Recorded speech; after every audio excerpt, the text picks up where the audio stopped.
People love the myth of the solo founder, the lone genius hunched over a laptop in some dim apartment, fueled by caffeine, brilliance, and the unshakable conviction that destiny is carved by those who dare to walk alone. They imagine a heroic silhouette, backlit by the glow of the screen, conquering impossible odds with sheer willpower. But the truth is far less cinematic. The solo founder's journey is not heroic. It is brutal. It is lonely. It is a daily negotiation between ambition and exhaustion, between dreams that soar and fears that suffocate.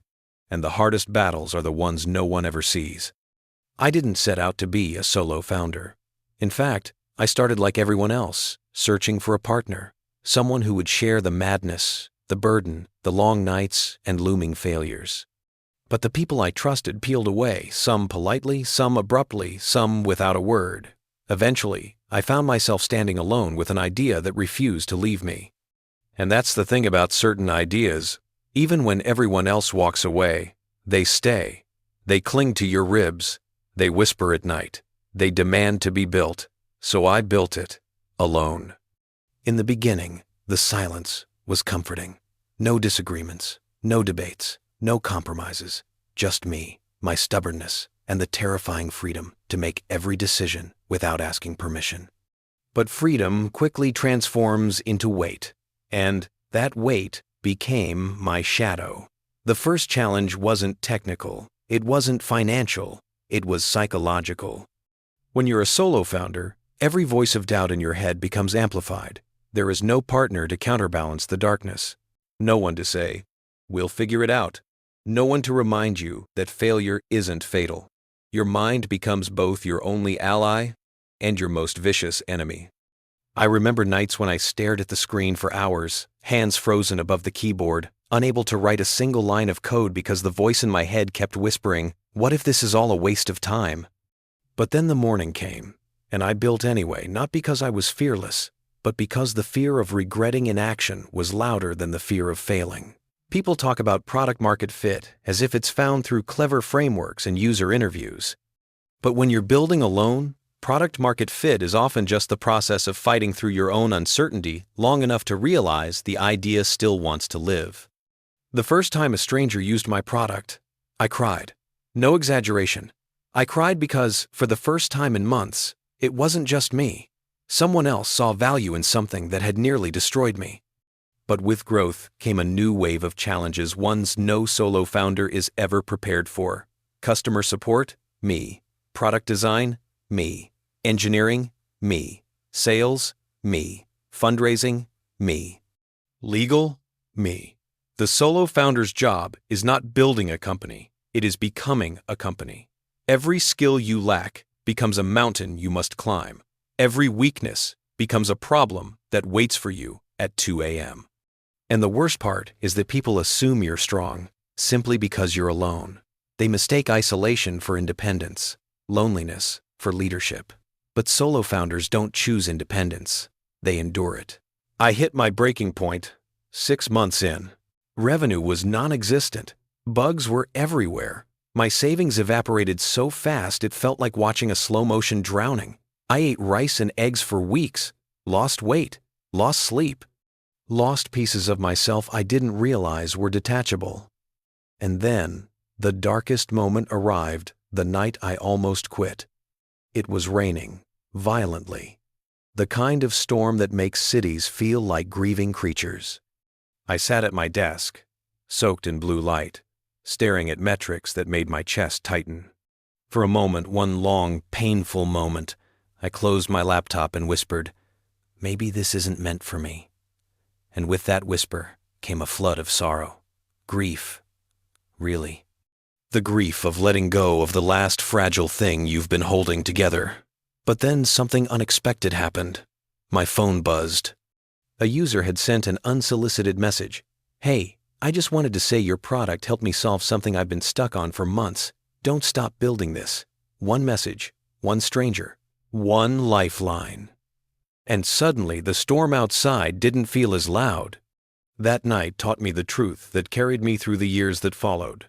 Solo founders don't succeed because they're strong. They succeed because someone, somewhere, gives them one more reason not to quit. After that, the journey didn't get easier, but it got clearer. I learned how to build systems that saved my sanity. I learned how to automate what I couldn't handle. I learned how to ask for help without shame, a skill far more crucial than any business tactic. Slowly, the product grew. Users trickled in, then multiplied. The loneliness didn't disappear, but it became familiar, like an echo I learned to live with. Then came the moment I'll never forget. A company reached out about a potential partnership. They thought we were a team of 10. They had no idea the entire company was a man in sweatpants typing on a laptop held together with duct tape. I wanted to laugh. I wanted to cry. Instead, I took the call. And as the partnership grew, the business transformed. But with growth came the challenge of scaling a culture of one. No co-founder to sanity check decisions. No trusted partner to say, this is the wrong direction. I had to become my own critic and my own cheerleader, my own strategist and my own therapist, my own protector and my own challenger. It was exhausting, and yet it forged me. Every pain point became a new layer of resilience. Every mistake became a teacher. Every tiny win became a reminder that building alone isn't a curse, it's an initiation.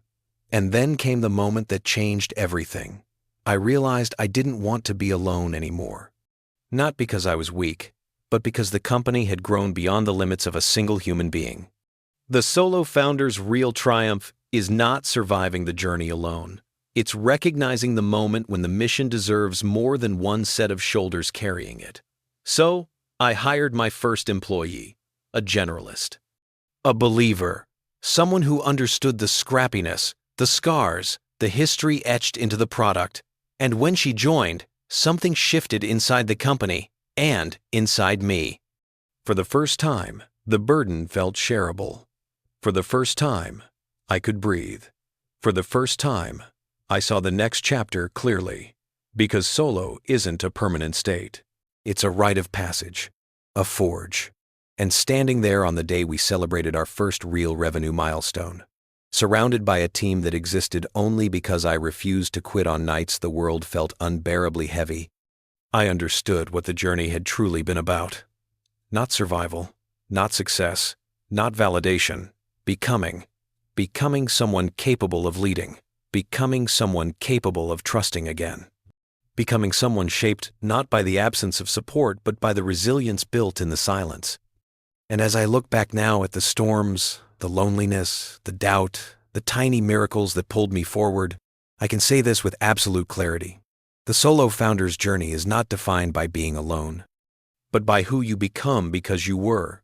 And just when I thought about how far that becoming had taken me, I realized the next transformation would begin the moment I decided whether I was finally ready to trust someone else with the dream I had carried alone for so long, to loosen the grip that loneliness had carved into my instincts, and to allow this thing I had built not just with code and strategy, but with fear and stubbornness and sleepless nights, to become bigger than me.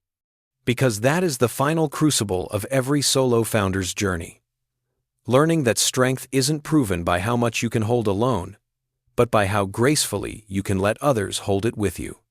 The first time I delegated something meaningful, I felt physically sick. It wasn't because I doubted her ability.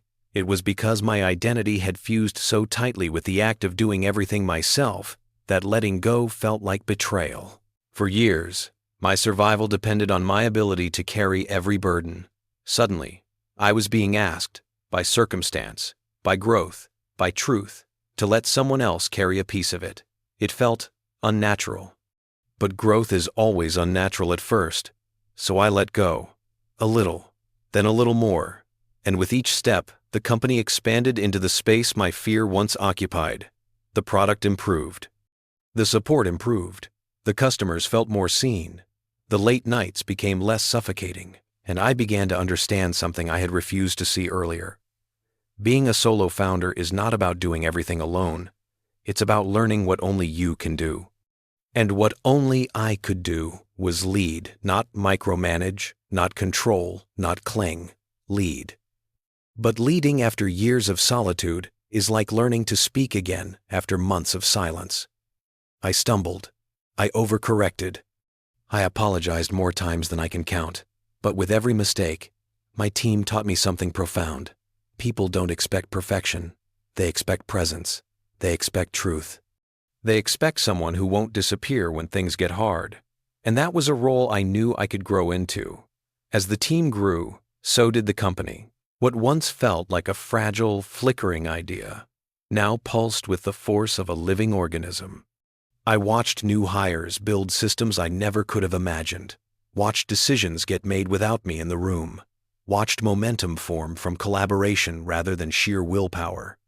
The company was no longer an extension of my identity. It was becoming its own entity.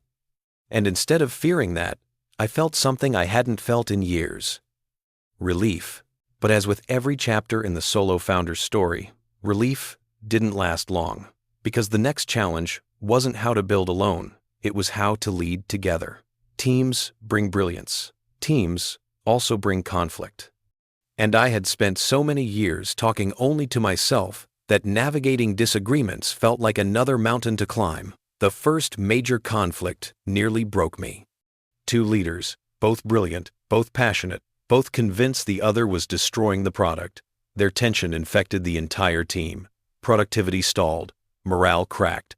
Suddenly, I wasn't fixing bugs or writing code. I was mediating, listening, absorbing pain that wasn't mine but had become mine by responsibility. Being a solo founder teaches you how to survive. Leading a team teaches you how to serve. And in that conflict, I learned the lesson that carried me through every hard chapter afterward. Your job is not to keep the peace. Your job is to protect the mission and the people carrying it. So I made the hard call. I sided with the leader, whose vision aligned with the long-term truth of the product, not the short-term comfort of harmony. It was painful. It upset people. It created ripples I had to soothe for months. But it was the right decision, and the moment the team saw that I was willing to make hard choices for the right reasons, something shifted. They began to trust me, not just as the founder, but as their leader. That trust became the backbone of everything we built next. With that trust came speed, creativity, and a culture that no longer relied on me, but was still shaped by me. That's the strange paradox of transitioning from solo founder to leader. Your job becomes less visible, yet more crucial. You are no longer the hands building. You are the gravity that keeps everything orbiting in alignment. And as the company grew from a one-person dream into a multi-person force, I watched something beautiful unfold. The mission that once kept me awake at night now kept them awake too, but not out of fear, out of passion, out of ownership, out of belief. And that was the moment I realized the greatest triumph of the solo founder isn't surviving alone. It's inspiring others to carry a dream that once only lived inside your chest. Years later, on a random afternoon, I walked into the office and overheard two employees explaining the company's purpose to a new hire. They spoke with conviction, with pride, with an intimacy that startled me. They didn't quote my words, they quoted their understanding, their lived experience, their version of the mission. That was the day I understood I had built something truly alive, something independent, something that no longer needed me for every decision but still reflected my fingerprints on every wall. People imagine the triumph of the solo founder as the exit or the IPO or the headline-worthy milestone. But the real triumph, the one that actually stays with you, is the moment your company stops being your burden and becomes your legacy. The moment you are no longer holding it alone, because the weight has become a shared purpose. The moment you can step back, not out of exhaustion, but out of trust. And as I look back now, at the boy I was when I began this journey, tired, scared, stubborn, so painfully alone, I wish I could tell him one thing. You won't be alone forever.